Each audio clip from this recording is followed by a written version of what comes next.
Last week we went to the most iconic but unfortunately now defunct racetracks in Australia.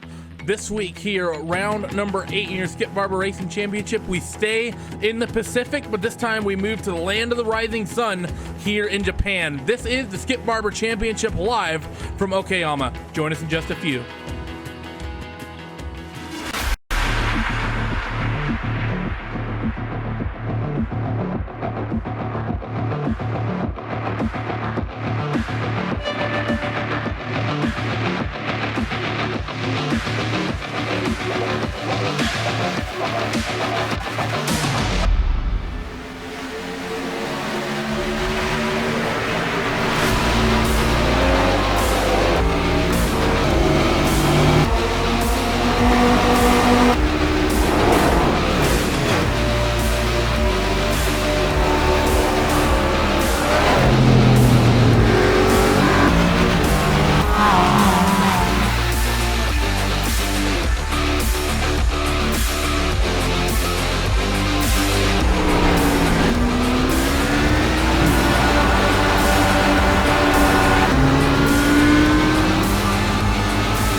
Welcome back to RaceSpot TV and iRacing Live as coverage begins here of your Skip Barber Championship live from Okayama International Speedway. Randy Chineth, Alvin Neves, and Hugo Louis bringing you all the action. Alvin, this racetrack, once one of the most iconic in Japan, used to house F1. In fact, a little bit of controversy back in the day. Ayrton Senna once accused the now defunct Benetton team of using traction control, I believe it was, at this racetrack.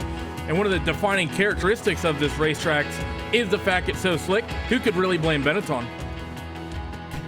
I think you may have a point there, Randy. However, these cars, the Skip Barber, absolutely no traction control at all. Perhaps not the same power as the Benetton cars, but Randy, that doesn't take up from the fact that these cars provide fantastic racing, and this is a car that really rewards drivers. That it definitely does. This racetrack, I think, is one that rewards drivers as well. I've always considered it vastly underrated here on the iRacing service. It is a very slick racetrack. We do have a relatively cool session though, but that said, we're in late afternoon. However, clear skies means that racetrack still might be quite slick. Looking at qualifying right now, Norbert Sulzer, who coming into this race is the points leader in this championship by about 136 points. He currently has the pole position. Philippe Bear currently sets himself in the second spot, just about a tenth and a half off.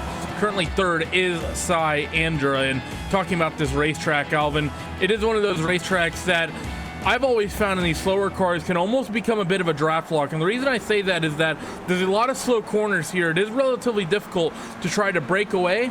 And especially in these slower cars like Skip Barber's, we saw it last week in the production car challenge with the MX-5s and the Solstices, you have enough draft between the front straightaway and that long back straightaway that people really can keep forcing moves side by side every single time around this racetrack.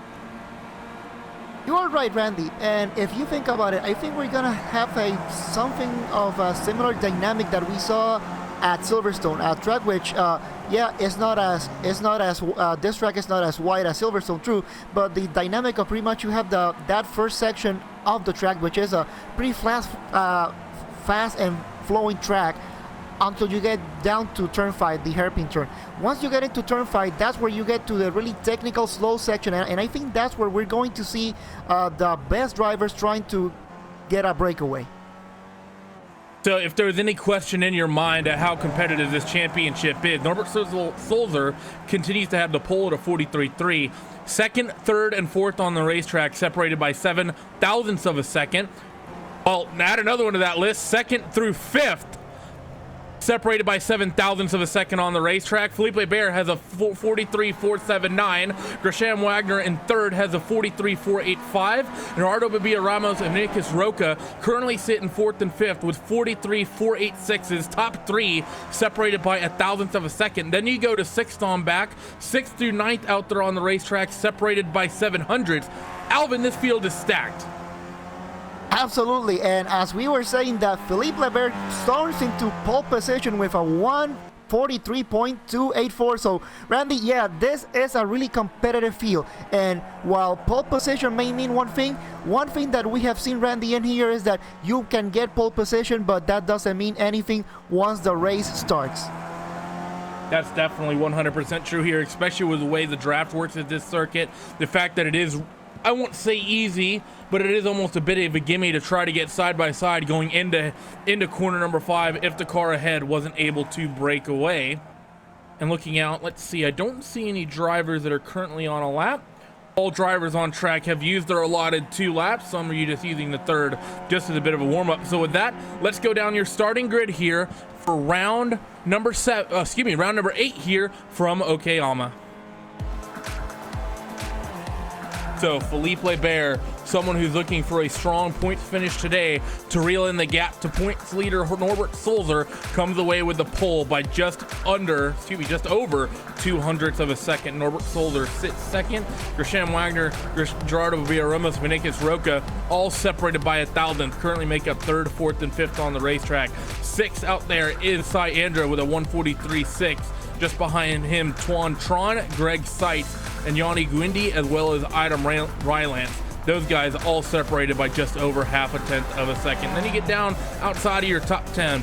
Joseph Burton Harris and Francois Bollier, they make up rows number 6 with 11th and 12th positions. Sergio and Carl Dronke make up 13th and 14th. Andrew Picaria and Christian Capega 15th and 16th. And rounding out your 17-car field today, David Kolb. 14 laps are what we have up on the scoreboard today. 11 corners at this very slick racetrack. And talking about that, Alvin, standing starts in this series, I think it's going to be very difficult to get that car off the line cleanly. It is, and when you also consider that there's really a lack of power on these engines, we're talking about a 4-liter 150 horsepower engine. It's relatively easy to get out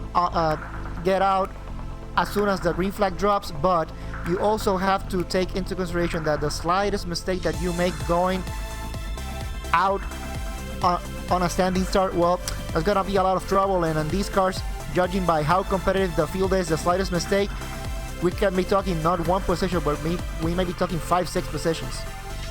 The freight train may very well be in effect here if there's a slight mistake. And like you said, Alvin, these cars, while they generally aren't that hard to get off the line because they are relatively underpowered, I would say they're also very undertired. Going to be something that these guys really have to work for here when they go to get on that go pedal. About another minute these drivers have left to get themselves gridded. We're just waiting on a couple guys to bring themselves onto your starting grid, and then the lights will go green here at Okayama. Felipe Bear needs to take a win away here from Norbert Sulzer in that second spot.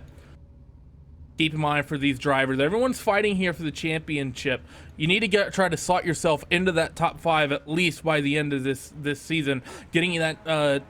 Getting that off your back, that monkey off your back early is great. But that said, drivers on the grid, engine revs begin to build. We wait for the lights to go green, and the lights go out. Felipe Bear gets a good jump over Norbert Sulzer. They're going to stay relatively spread out here as they work themselves into turn 1. That said, Vinicius Roca gets a good jump on Gerardo Babia Ramos. They might be side by side into 1. They're going to be side by side into 1. And through corner number 1, the field is going to stay relatively clean, but a side by side action deeper in the field. And into 2, everyone continues to run as they work themselves up towards outward curve for the first time. Yeah, and it seems like it was a very clean start here by everybody. We may have a little bit of side-by-side, but here on the back of the field, it looks like everything is also going single file. Everyone getting themselves slotted in a single file. Joseph Burton Harris throws a move on the 8 machine of Francois Bullion through Atwood Curve for the first time. And coming up the hill, Harris is going to take that spot away. Now, down this long back straightaway is where the draft can really come into effect. And you can already see Felipe Bear swerving back and forth, trying to break the draft. Norbert Sulzer as well, not really slotting into it just yet, running a bit of a defensive line. A little bit of moves, I think, happening deeper in the field. Greg Seitz, Twan and Cyandra, they were fighting for 6th spot out there on the racetrack as they worked themselves through the hairpin for the first time now. Down into Revolver here, turn number 6, and now into 7, that tight left-hand complex. Felipe Bear not quite able to stretch the gap just yet, Alvin. We have basically all 17 of these cars all in a train, front to back. I think we have a slowdown in the back, though. I believe that's Adam Rylance who's pulled over to driver's left. No damage on that car, but there is a slowdown in that section of the racetrack you can get for pushing wide. It is, Randy, and you know, it is very important that while you may try your best to keep in touch with the car that is in front of you, especially on this lower section, you really have to be careful, because just as you mentioned, if you cut those corners just a little bit, there is a slowdown penalty waiting for you. And well, like I said, just judging by how competitive this field is, the slightest mistake and you will go all the way to the back. That you will. You see a couple drivers dipping the tires off onto the dirt coming out of the last corner, and that's not just me calling it the last corner. That's Turn 11's name, interestingly enough, but for the most part, everyone's staying single file. Very clean first lap through this entire grid. No contacts, I don't even think, and we definitely have all 17 cars still running. As I say that, we got a driver, Cyandra, pushing very wide through corner number 2, Alvin. If you're that 11 machine of Cyandra, currently sitting in that 4th spot, you want to try to build a buffer to the 5th place in points. Can't really afford little mistakes like that. He's able to recover relatively easily, doesn't lose that spot to Twan as they come up outward curve, though. Drafting is going to again come into effect. To Felipe Bear, I think he's just starting to stretch the gap over Norbert Sulzer as they work the run down into turn 5 for the first time. Mistakes is the last thing that you want, and judging by, and you know, we are pretty much getting close to the end of this championship. Yes, it is week 8, but this is the last week that you can really get any significant points, because then the next 4 weeks, then when the strategy will start playing, because if you have run the 8 races so far, then you gotta start thinking how can you improve your positions. And well, the next 4 weeks are gonna be interesting, but let's leave the next 4 weeks for now and let's focus on what's happening right now. Minimize your mistakes, make sure that you can get the best finishing position possible. So they work themselves up through the final section of the racetrack here for the second time, through this quick little right-hand kink and then into this 90-degree final corner here to bring yourself back on the front straightaway. It is still basically a 17-car train here. Felipe Bear is still just being able to just stretch the gap over Norbert Sulzer, but Sulzer is still within striking distance, in my opinion. They come across the stripe. Let's look at the lap times. 43.3 for LeBear, 43.3 for Norbert Sulzer. 0.03 of a second is all that divided those guys when they came across the stripe. And really right now, Alvin, you pretty much said it best. Any little mistake, you know, before we went green, you mentioned it, any little mistake might just see you get freight trained here on this grid. As close as they are, that's definitely going to be the case. Even if you're Felipe Bear, if you make a small little mistake coming out of outward curve, get a little bit loose, you're probably going to drop 2 to 3 spots. It is, Randy, and now here's the thing that I'm starting to question with Norbert Sulzer. I think he's getting good runs in comparison to Felipe Bear coming out of the last corner and Atwood curve. Now, I'm really questioning why is he trying to go to the left side. Perhaps he's trying to break the draft and try not to go for an overtake yet, or is it the fact that he's trying to, he is more concerned of what's happening right behind him? Definitely could be. I know one of the things we often saw at this racetrack last week during Friday at prime time when we had the MX-5s and the Solstices here, and you might not say, oh, it's actually Felipe Bear pushes wide there through corner number 7 at Piper. That's going to bring Norbert Sulzer just a little bit back into this. That's going to would have cost Felipe probably about a 10th there on that little stretch. But what we saw in those cars, which you may not generally assume that they'd be that comparable, you know, almost apples to oranges in a certain extent, but they are somewhat similar, both underpowered given their class. We saw in the MX-5 and the Solstices here, it was very, very difficult for drivers to stretch a gap. It is, and then when you, and Felipe Barber is starting to run really wide. I don't know if it's he's getting a little bit of pressure from what's happening behind, or is it him trying to push as far as he can and trying to stretch a gap. But it is, Randy, and especially on these cars, yes, it's all about momentum, but you also have to keep in mind that, especially on this Skip Barbers, the draft can really break big factor in this race, and I think this is pretty much what we're seeing right now. We are into lap number 4, and like you said, this is a 17-car train from the start of the race. Lap 4 going into Atwood Curve, it's still a 17-car train. Only section of the racetrack through this 17-car field where we have a little bit of a spread is really between Cy Andra, and then you get back to Twan and Greg Seitz. There's a little bit of a drop-off between those two and Gundy. There's a little of an opening there, but besides that, this field, like you said, Alvin, still very, very much competitive.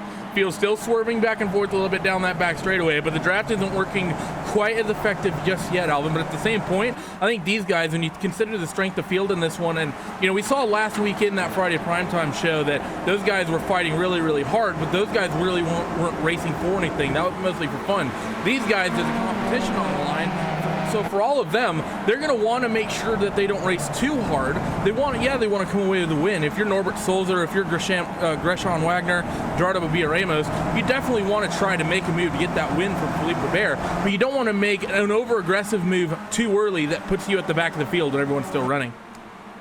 Well, Randy, it is like you just mentioned, it is one thing when you do it for fun, like it happened last Friday. And it's a whole nother thing when there is a prize on the line. When we're talking one day at with the Skip Barbers in real life, then you really start thinking about what can I do to really get that. And you perhaps try to being a little more calculative in terms of how you make your moves, but you also don't want to be too passive. You also have to be a little bit more aggressive. And from the looks of it, I think Norbert's also, perhaps he is waiting. Once we get past halfway, perhaps he is waiting for a little bit of a gap to open between him and P number 3, Gresham Wagner, to perhaps try to go for an attack. But I think that as it stands right now, everybody is kind of thinking what they're trying to do when they're going to make the move, because right now it really doesn't make any sense. I did it for reference for the fact that, just as evidence to support that these guys are being really, really patient. As I say that, Cy Andra makes a move on Vinicius Roca through the hairpin to put himself into the top 5. They're side by side through Revolver, and now into Piper at corner number 7. They're going to remain side by side. Cy gets a little bit loose, and, well, Vinicius Roca going to be able to hold on to the spot. Cy goes defensive to try to not come under attack from Twan, and actually Roca goes to the other side, and then Cy Andrews sweeps back to the right side now through that left-hander and coming up the hill. They're eventually going to get themselves single file. Does Tron slot the car into that little gap? No, he does not. They're going to stay single file, but looking at where these drivers started, the top 9 drivers are currently running where they started this race. Joseph Burton Harris moved up 1 spot. Sergio HL is up 2. Francois Bollier started 12th, runs 12th. Carl Dronke is up 1, and then everyone in the back of the field is up 1 because Adam Rylands made that mistake early. Everyone's only up at most really 1 or 2 spots at the moment, and a good chunk of the field currently runs where they started. It is Randy, and as they were driving past the start finish line, it was kind of funny. You kind of seeing the car in front trying to break the draft, and pretty much everybody following the car trying to break the draft. It was really interesting. Now, all that battling with Cy Andra trying to get some positions, that started to open a gap here between P4 and P5, standing at just over 1 second. And I think this is the last thing that these cars want for Vinicius Rocha, Cy Andra, and Tuan Tran, Greg Seitz, Johnny Gindy. They really want to make sure that they can stay single file now for the next couple of laps, because otherwise the top 4 are gonna go in a breakaway, and that's the last thing that they want to see. That's very true. Top 4 able to break away, but Cy Andra just wants to move himself up this grid. Goes back to driver's right again on Vinicius Roca into the hairpin. This time he gets it slotted up the inside, but he's going to have the outside line through Revolver. That 6 machine very good on the top side of the racetrack through the hairpin, and this time I think Tuan Tron is there if they stay side by side through Piper. Into the left-hander again, and Cy Andra gets very loose this time. He's going to be side by side with Tuan Tron. You have Greg Seitz and Yanni Gundy looking to take advantage as well into corner number 8 at Redmond. Up this uphill left-hander, and Tuan Tron not quite able to get the job done. Cy now has the inside through the next 3 corners, momentarily 3 wide as well behind for Seitz, Harris, and Bollier now as they work themselves up into the final section of the racetrack. Andra somehow able to hold that move off. A little bit of contact as well behind between Joseph Burton Harris and Yanni Gundy through that right-hand kink. That was Harris taking away the spot. And I think this is the last thing that this group really wanted to see. If you wanna make a battle for position, you really wanna make sure that you can take that position. Cy Andra, unfortunately wasn't able to take that position, and as a consequence now, the gap from them all the way to P4, 1.8 seconds. I think this is the break that the top 4 were looking for. You've really seen the top 4 of Ramos, Wagner, Solder, and LeBaire really playing nice. None of them have thrown moves on each other at all. This little battle pack between fifth on back has just started heating up, most notably due to the blackouter drivers of Syandra as well as Joseph Burton Harris. Now, they come up Atwood and down this back straightaway on the run into the hairpin again. You see different lines to the exit of that corner, Alvin. I know for me as a driver, that's one of the things I always found interesting about that corner that comes onto the back straightaway. But now, Syandra working the draft of Nikis Roca again, and now Sy's going to work to drivers right. We've seen Roca able to defend on the outside. Let's see, can Syandra get the job done around the outside, through the outside of the hairpin at corner number 5, and now on the run down into Piper and Revolver. Andrew is able to hold strong on the outside for now. Into 6, though, he's able to get a good run, and into 7, I think Andrew finally got the job done. No, not quite. He's not clear yet. Now he is. Tron now slotting up the inside of Roca. Now, Greg Seitz likely going to follow through as well. They think about making it 3 wide up into this next left-hander. They don't do it just yet, and they're still going to be side by side between Roca and Tron. Now into this next right-hander, and Tron not quite able to get the job done. But talking about that hairpin, Alvin, this is going to actually bunch this whole pack of cars back up. That runoff of Atwood Curve, there really is about 3 or 4 different lines actually working through that hairpin that comes onto the back straightaway. And then when you get on the brakes into the hairpin, because you have the next 2 corners being left-handers that are after a very, very short run, it's never really clear to a driver whether you need to defend left or defend right. Absolutely, and I think, Randy, I don't know what will be your ideal line through Atwood Corner, but to me it's kind of like sometimes it's really deceiving. I try to take on somehow of an early apex perhaps, and then try to open it, because this is me trying to get as much speed as possible, because that back straight, but perhaps you can say, is the fastest part of the track here. Now you go into the hairpin, and that's where things start really getting really interesting. As you just mentioned, do you defend the inside or do you defend the outside? If you defend the inside, then you have to make sure that you can get ahead coming out of turn number 5, because like you just mentioned, then the next two corners, and as we say, that some contact here coming into the hairpin, some contact. Bit of contact. This was a Greg Seitz in the 5. Joseph Burton Harris got into the back of him. I think that's an interesting one that you and I are going to have to talk about here in a second, Alvin. But that Greg Seitz, he got a little bit shooken up, got in, basically got sent half around, and that basically stacked up about 7 or 8 cars, half a dozen cars or so through that little battle pack. But that one's really interesting to me, Alvin, because you think about that braking zone going down into the hairpin. Joseph Burton Harris definitely broke late, but I would argue that Greg Seitz took a very odd angle going into that hairpin. He kind of committed to the far left side of the racetrack down near the grass, and then I think he tried to slot himself back in the middle where I think the 12 of Harris was expecting to go. I think that's sort of the fault right there of Seitz making 2 moves when he should have just made 1. I think giving it a second look, I have to agree with you, Randy. Greg Seitz was all the way to the left side of the racetrack, and it kind of looks like under braking.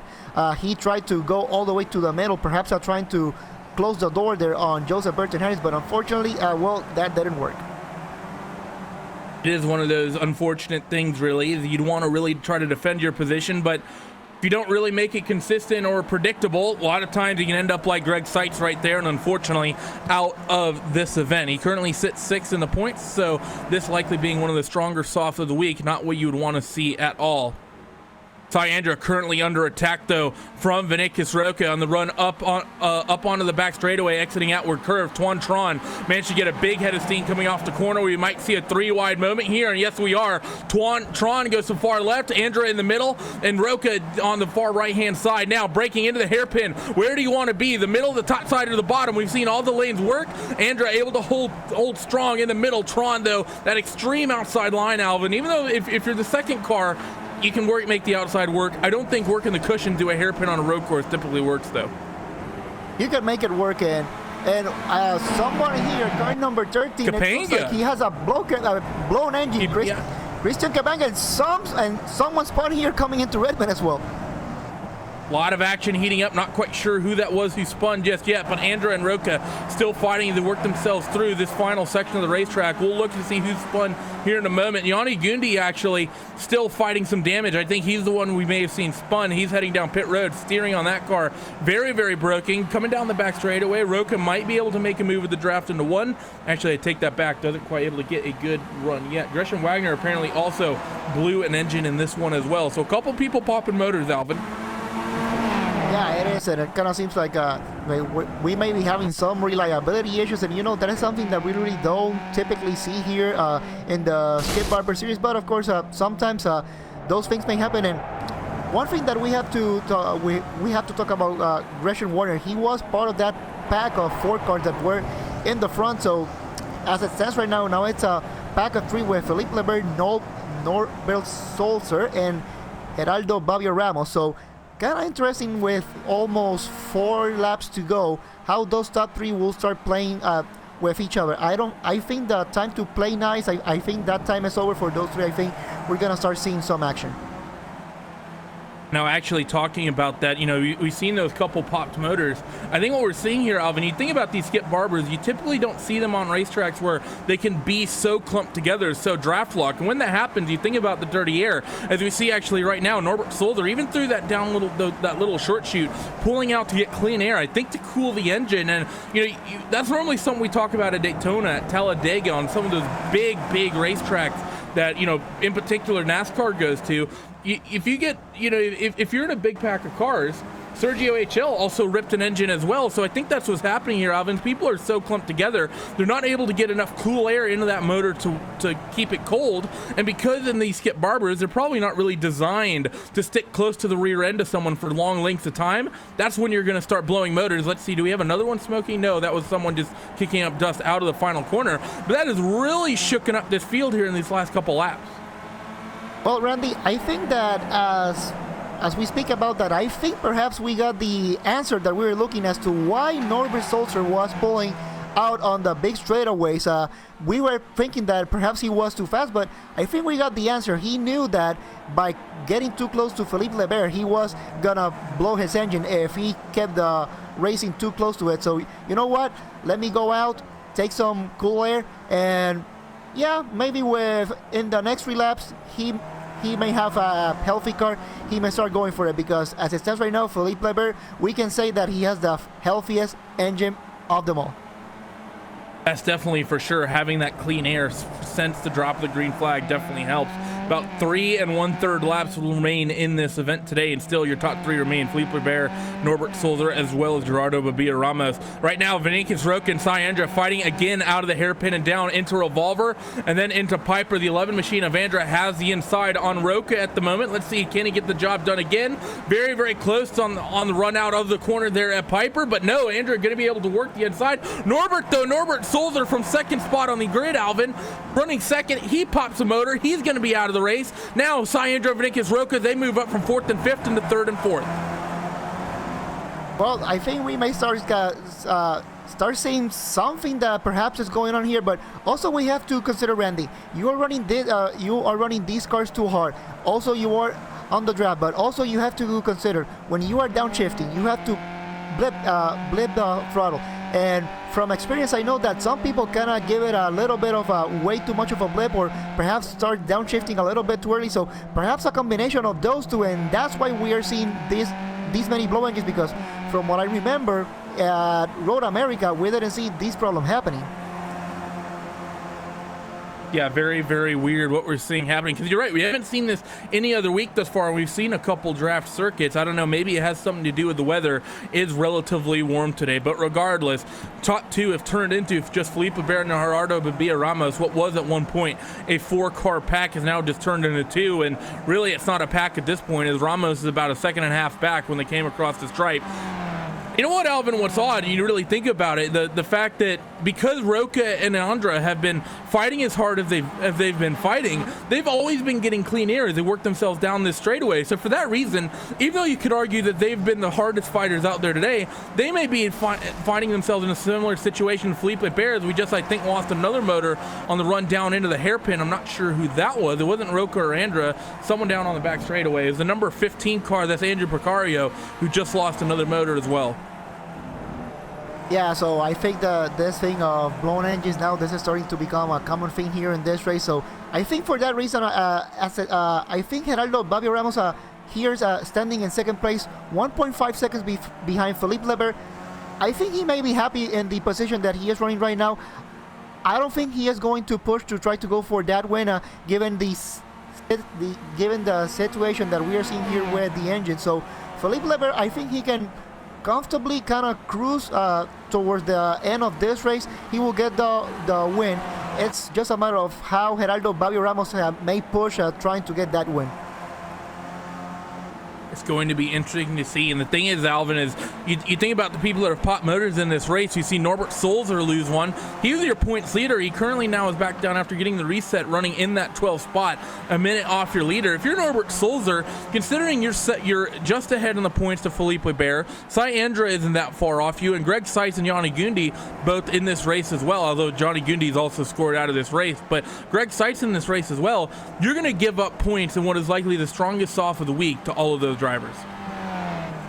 It could be Randy, and I really don't know how does strength of field works in the Skip Barber, but like you said, we may assume that this is the strongest strength of field that we get from the whole week. But we also I think we gotta start talking, and I think we're gonna get to talk about more about this during the next 4 weeks. With the drop weeks and all that, now it's when we're going to see the strategy and points coming into play. So for Norbert Sulzer, yes, this may be a bad race, but he still have 4 races to make up. That he does. The fight for the lead is pretty much all figured out at this point. Unless Felipe Bear blows up, he's got this one in the bag, barring a mistake. Cy Andrew, Vinicus Roca, and Tuan Tron. That's really the fight out there on the racetrack right now. Just a little under a second separates those three, third, fourth, and fifth, as they come off the final corner. White flag is in the air, lap number 14 of 14 here for third, fourth, and fifth on the racetrack. And Alvin, at this point, if your motor hasn't popped yet, you're fighting, you want to get yourself some points, might as well make some moves now, particularly if you're Vinicus Roca or Tuan Tron. It is, as it stands right now, you know, you are on the last lap. Congratulations, you made it, you survived. If you are in a 5-point position, go for it. So out of corner number 2, down into the quick little corner number 3 here at the S's, and now working themselves up into outward curve. If Vinicus Roca is going to make the move anywhere, this is probably where it's going to be. Getting a good run off this final corner at turn 4, and then carrying all of that momentum down the straightaway and working the draft into corner number 5. He gets the momentum, he runs a little bit wide, but because he has the draft, he'll be okay. Very, very close to the back of the number 11 machine of Andrew, and he pulls up alongside on driver's right. We've seen the outside line seeming to be the place where you want to be to hold the spot. How will Andra be able to defend again now through the outside of corner number 5? And Roca gets a good run on the inside, but Andra's able to keep the nose there, so he owns the inside here at corner number 5 and into corner number 6. Now, little short shoot into 7. Vinicus Roca, though, gets a big head of steam around the outside of corner number 7, and he's going to hold the spot for now, but Cyandra definitely going to slot the car up the inside into corner number 8. Side by side, as the leader is getting ready to come through the final section. Felipe Bear will win in a few moments' time. Vinicus Roca, Andra, and Tron, though, still fighting it out for the 3rd spot. Roca has the spot for now. Into the 2nd to final corner, and then into the final corner. Vinicus Roca is going to have to hold the draft off on Cy Andra. Felipe Bear will come across the stripe, by the way, to take your win, and Ramos runs 2nd. But out of the final corner, Andra using the draft, pulling alongside down your front straightaway, and he's got ahead of the steam, but no, he's not going to get there. Vinicus Roca will hold on to 3rd place out there on the racetrack. Cy Andra takes 4th. Tuan Tron will round out your top 5. Alvin, what a final half a lap between those 3. It was absolutely a fantastic finish between those 3, but I'm getting and Bullion crashed on the final lap. Car number 8, Francois Bullion, also crashing. So yeah, all sorts of things happening here at this race. So Randy, I don't know about you, but this was a really exciting race. Yes, it was more about strategy, but it also proved that this was a race about reliability as well. Incident with Francois Bouillon, by the way, the number 14 of David Kolb got involved with that one. But with that, that's all your cars that were running scored complete. Couple stragglers coming through, but no one close enough to change position. Let's go down your post-race results live here from Okayama.